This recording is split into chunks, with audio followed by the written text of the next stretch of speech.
चंडीगढ़ अमर उजाला से मैं वीना तिवारी। हम बात करेंगे पहलगाम हमले की, हम बात करेंगे ऑपरेशन सिंदूर की।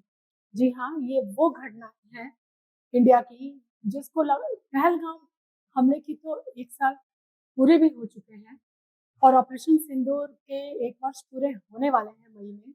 हम इन दोनों घटनाक्रम को महत्वपूर्ण मानते हैं बेहद देश के परिप्रेक्ष्य में, पूरे विश्व के परिप्रेक्ष्य में, क्योंकि इसके बाद से काफ़ी परिवर्तन हुआ राष्ट्रीय स्तर पे, विश्व स्तर पे। और ये दोनों घटनाएँ मैं तो कहूँगी देश के ही नहीं, विश्व के प्रत्येक व्यक्ति के दिमाग पर एक अमिट छाप छोड़ के गई थी। तो हम पहलगाम हमले के बाद जब ऑपरेशन सिंदूर हुआ था, उस दौरान पीजीआई की टीम भी रवाना हुई थी ऑपरेशन सिंदूर में अपना सहयोग देने के लिए, अपनी सहभागिता दर्ज कराने के लिए। तो उस टीम में शामिल नरेंद्र जी से बात करेंगे, जो उन दिनों ऑपरेशन सिंदूर के दौरान कश्मीर में जाकर सेवा की थी उन्होंने। तो हम उनसे उनके अनुभव जानेंगे कि क्या कुछ फ़ील किया था उन्होंने और आज जब उसके 1 वर्ष पूरे होने को हैं, तो जब वो उस घटनाक्रम को याद करते हैं, तो क्या फ़ीलिंग होती है उनकी? जी, नरेंद्र। नमस्कार मैडम, हमें 9 तारीख की शाम को बताया था एडमिनिस्ट्रेशन ने कि आपने अपनी टीम लेके वहाँ जाना है जम्मू कश्मीर के अंदर, जो भी वहाँ से कैजुअलिटीज़ वगैरह आ रही है उनका ट्रीटमेंट वगैरह उनकी है। तो जैसे हमने रात को अपने घर पे बताया तो डर का माहौल था। घर वालों ने सबने मना किया कि नहीं जाना है, ये लगभग ये था कि नहीं है, कंट्री का काम है, जाएँगे। हमने अगले दिन अपना सारा सामान पैक किया और सुबह 4 बजे हमें यहाँ से पीजीआई से सरकारी गाड़ियों से हम 8 टोटल 12 लोगों की टीम थी हमारी। हम लोग यहाँ से निकले। जब हम रास्ते में जा रहे थे तो आदमपुर बेस के पास में, जिसके लिए वो बोलते हैं कि हमने एयरबेस उड़ा दिया था, वहाँ पे भी उनकी काफ़ी सारी मिसाइल्स वगैरह जो थी उनके, जो न्यूट्रलाइज़ करने के बाद में जो उनके वो डेब्रिस वगैरह बचते हैं, वो गिरे वहाँ पे आके, फायरिंग्स वगैरह भी हो रही थी, तो वो उनके भी शेल्स वगैरह आके लग रहे थे। वहाँ से हम लोग जैसे-तैसे करके निकले, फिर हम जम्मू से जस्ट पहले ही एक डी पेट्रोल पंप पे डीज़ल डलवा रहे थे। तो हमारे जस्ट पेट्रोल पंप के पीछे ब्लास्ट हुआ था। एक मिसाइल न्यूट्रलाइज़ करी थी, लेकिन फिर भी अच्छा खासा ब्लास्ट था, पूरा फर्श हिल गया था सारा। वहाँ फिर हमारे को उस टाइम डर लगा कि भई एक बार को तो लगा कि ज़िंदा तो नहीं आने वाले पक्का। फिर वहाँ से हम लोग पहुँचे वहाँ जम्मू मेडिकल कॉलेज में, जहाँ हमारे को सबसे पहले जाके रिपोर्टिंग करनी थी। वहाँ हमने उनके डायरेक्टर से बात करी, उन्होंने हमारा खाने वगैरह का इंतज़ाम किया। फिर हमारी टीमों को डिवाइड करके जो क्लीनिशियंस थे उनको रखा उन्होंने अपने मेडिकल कॉलेज में, और बाकी के लोगों को ऊपर के लिए किसी को उरी सेक्टर में भेजा, किसी को अखनूर में। अखनूर में भी हमारी टीम थी, वहाँ 3-4 दिन तक फँसे रहे थे वो, वहाँ ज़्यादा मतलब था, शेलिंग वगैरह ज़्यादा हो रही थी। हमारे यहाँ भी थी, बट क्योंकि वो हमारा सिस्टम इतना अच्छा था कि वो न्यूट्रलाइज़ कर देते थे। पर वो जो 5 दिन हमने वहाँ निकाले थे ना, मतलब उस 5 दिन में आर्मी वालों का हम समझ सकते हैं कि उनके ऊपर क्या बीतती होगी। मतलब हम लोग पूरी रात हमारे को नींद नहीं आती थी, इतनी आवाज़ होती थी मिसाइलों की, एयर फायरिंग्स की, कि हम लोग जैसे-तैसे करके पता नहीं कब लेट लाइन नींद आती थी। उसके बाद सुबह मॉर्निंग में जो कैजुअलिटीज़ आती थी उनको लेके आते थे। उनका जिसका जो भी ट्रीटमेंट करना है, किसी की सर्जरी करनी है, वो सारा कुछ करते थे। जी। तो ये हमारा अनुभव था वहाँ। जी। उस दौरान आपके परिवार ने आपको कैसे सपोर्ट किया? क्योंकि अगर कोई व्यक्ति युद्ध वाले स्थल पे है, तो उसके परिवार की मनःस्थिति को वो व्यक्ति समझ सकता है या फिर उसके परिवार के सदस्य। तो उनको आपने कैसे काउंसल किया कि मैं जा रहा हूँ वहाँ, या फिर वहाँ से कैसे उनसे संपर्क होता था आपका? शुरू में तो मैम मना किया था जाने के लिए, वाइफ ने भी मना किया था, बच्चे भी मना कर रहे थे, पापा नहीं जाना। और वैसे भी वॉलंटियर था वो, उन्होंने हमारे को एडमिनिस्ट्रेशन ने पहले ही बोल दिया था कि अगर इन केस कुछ हो गया तो हमारी तरफ से कुछ वो नहीं है, आप जाना चाहते हैं तो आप जाइए, अगर सेवा भाव से जाना चाहते हैं। हमने ठीक है जाएँगे, फिर वाइफ को समझाया, थोड़ा काउंसलिंग किया, मैंने कहा जो आर्मी वाले खड़े हैं वो भी तो किसी के फैमिली मेंबर्स हैं, जब वो कर सकते हैं तो हमें अगर अपॉर्च्युनिटी मिली तो हम क्यों नहीं करेंगे। बस बाकी मैंने उनको अपनी जो इंश्योरेंस पॉलिसीज़ वगैरह थी वो बता दी थी कि ये पॉलिसीज़ हैं, इन केस अगर कुछ मिसहैपनिंग हो जाती है तो एटलीस्ट फैमिली सिक्योर रहनी चाहिए।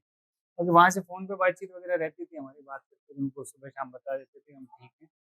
बाकी मेडिकल कॉलेज वालों ने हमारा बहुत ध्यान रखा, वहाँ पे किसी भी तरह की कोई दिक्कत नहीं आने दी, और शायद परमात्मा की कृपा थी कि हम वहाँ से सुरक्षित अपना काम करके वापस आ गए यहाँ।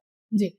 नरेंद्र जी, ऑपरेशन सिंदूर का जो अनुभव आप साझा कर रहे हैं, उसने आपको अंदर से बहुत मजबूत बना दिया होगा, क्योंकि आप ही का कहना है कि अब आप समझ चुके हैं कि आर्मी वाले कैसे ड्यूटी करते हैं।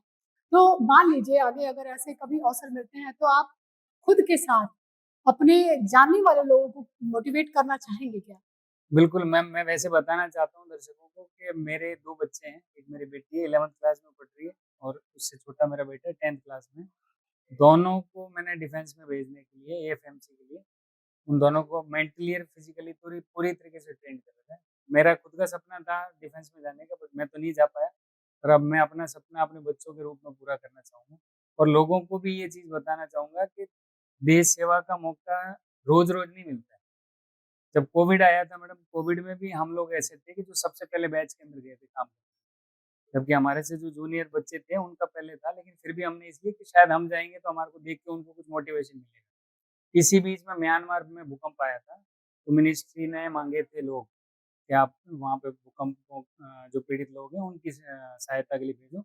मैंने उसके लिए भी अपना पासपोर्ट वगैरह पीजीआई में जमा किया था, पर वो अनफॉर्चुनेटली वहाँ से हुआ नहीं, मिनिस्ट्री ने फिर बाद में मना कर दिया। तो ऐसा कभी भी मौका आता है मैडम, जहाँ देश सेवा का नंबर आता है ना, वहाँ पे मैं सबसे आगे खड़ा मिलूँगा आपको। क्योंकि मुझे ये लगता है कि जो हमारा ज़मीन का टुकड़ा है ना, जिसमें हम रह रहे हैं, जो हमारा घर है, वो हमारा घर नहीं है। बेसिकली जो पूरी दुनिया है ना, जिसके अंदर हमारा इंडिया आता है, ये हमारा घर है। अगर ये सुरक्षित है, तो हमारा घर सुरक्षित है। हम समझ तो गए। मैं हमेशा ही मानता हूँ कि देश प्रथम, सबसे पहले देश होना चाहिए, बाकी की सारी चीज़ें बाद में। जी, नरेंद्र जी, क्या पीजीआई से क्या केवल स्टाफ ही गए थे या कुछ और भी चीज़ें गई थी वहाँ? यहाँ से मैम 3 गाड़ियों में तो ब्लड गए थे। मुझे एग्ज़ैक्ट यूनिट्स वगैरह तो ध्यान नहीं है, पर अच्छा मतलब 700-800 यूनिट के हिसाब से यहाँ पे 3 अलग-अलग एम्बुलेंसेज़ में पहले गए थे ब्लड। फिर उनको स्टाफ की रिक्वायरमेंट थी सुपर स्पेशलिटी वालों की, क्योंकि वहाँ पे जैसे पेशेंट आ रहे थे, किसी का हाथ कट गया, किसी का पैर कट गया, किसी के ब्लंट ट्रॉमा एब्डोमेन हो गया, किसी के हेड इंजरी हो गई। तो उनको सुपर स्पेशलिटी चाहिए थी। उसके लिए उन्होंने रिक्वेस्ट करी थी हमारे जो वर्दी डायरेक्टर साहब हैं इनसे कि हमारे को सुपर स्पेशलिटी टीम प्रोवाइड की जाए। उसके बाद में हम लोग यहाँ से एनेस्थीसिया की टीम थी, एक जनरल सर्जन्स की टीम थी, एक ऑर्थोपेडिक्स की टीम थी और एक हमारे नर्सिंग ऑफिसर्स जो हाइली ट्रेन्ड नर्सिंग ऑफिसर्स हैं ट्रॉमा के केसेस के लिए, वो लोग वहाँ पे गए थे। और उनके साथ में हमारे 3 या 4 ड्राइवर्स थे जो जिन्होंने दिन-रात हमारी सेवा करी थी। हम कहीं भी जाने के लिए बोलते तो हमारे साथ लेके जी, नरेंद्र जी, एक लाइन में देश के युवा को क्या मैसेज देना चाहेंगे आप? मैं मैडम यही संदेश देना चाहूँगा कि जो देश है ना, ये देश को अपने फैमिली में की तरह से मान के चलो। अगर ये देश सुरक्षित है, तो आप सुरक्षित हैं। अगर ये देश सुरक्षित नहीं है, तो आप सुरक्षित जी, जैसा कि आपने सुना कि पीजीआई के ये स्टाफ है, नर्सिंग ऑफिसर हैं, इनके जाबाज इरादों से आप रूबरू हो चुके हैं कि कैसे ये पीजीआई में तो मरीजों की सेवा करते ही हैं 24 घंटे दिन-रात जागकर। इन्होंने कश्मीर में युद्ध के दौरान भी अहम भूमिका निभाई अपनी टीम के साथ। तो वाक़ई पीजीआई की टीम जो है वो मरीजों की जान बचाने में तो महारथी है ही, वो अगर मौका मिले तो बॉर्डर पे भी अपना महारत दिखा सकती है, जैसा कि ऑपरेशन सिंदूर के दौरान यहाँ की टीम दिखा चुकी है। बाकी देश के हर युवा को ये मान के चलना होगा कि ये पूरा देश उनका परिवार है और अगर 1 इंच ज़मीन की भी बात आए तो अपनी जान न्यौछावर करने से पीछे नहीं हटना होगा। तो बने रहिए चंडीगढ़ से अमर उजाला के साथ, मीरा तिवारी के साथ। धन्यवाद। आपके राज्य की खबरें, आपके शहर की खबरें सबसे पहले जानने के लिए देखते रहें अमर उजाला। चैनल को सब्सक्राइब जरूर कर लें और पाएं हर अपडेट।